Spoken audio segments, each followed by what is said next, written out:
Ngayon ay aking ihahayag ang ika-17 kabanata ng El Filibusterismo. Ang gala ng mga praile ay ang perya sa Quiapo. Ngunit bago tayo magsimula ay alamin muna natin ang mga nagbibida sa kabanatang ito. Ang unang karakter na ipapakita sa kabanatang ito ay ang rapist, si Padre Camorra. Pangalawa naman si Benzaib. Mamahayag na malaya mag-isip, maliit ang tingin niya kay Padre Camorra. At ang pangatlo naman ay si Paulita Gomez. Gusto ko mysterious muna kaya may question mark. Ang buong peryahan, larawan ng kasiklahan, kaingayan, at higit sa lahat, kasiyahan.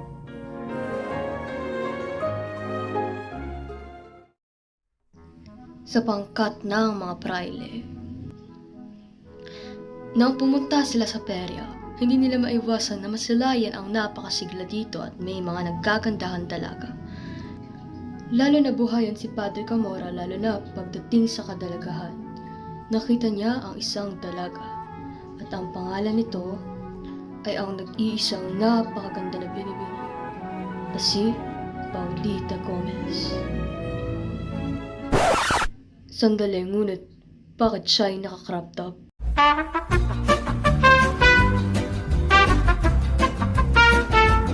Ano po ang ibig niyong sabihin, senyor? Meron po ba kayong problema sa aking istorya? Wala naman. At kung ganun din ay aking ipagpapatuloy ang pagkikwento. Mayroon namang kasama si Paulita, ang kanyang nobyo na si Sagani at si Tonya Victorino.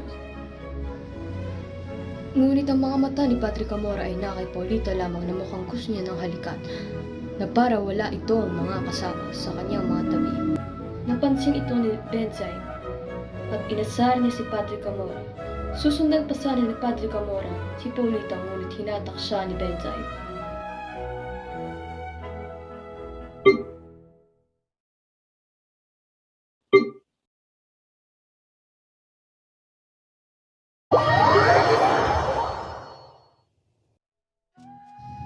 Habang gumagala ang mga praile, mayroon silang nakita mga figurine na kamukha ng kapwa nilang praile. Ito ang unang figurine. Kapag malayo ay kamukha ni Quiroga, at kapag naman daw ay malapit, ay kamukha naman ni Padre Irene.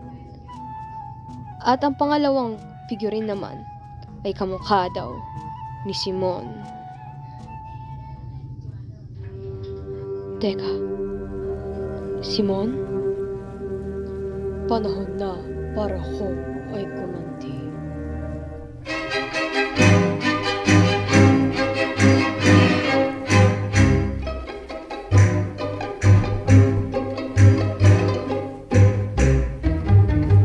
Manunugtugay nangagpasimula at nangagsayaw na ang mga mutya sa mga padyak parang magigiba ang bawat tapakan ng mga bakya.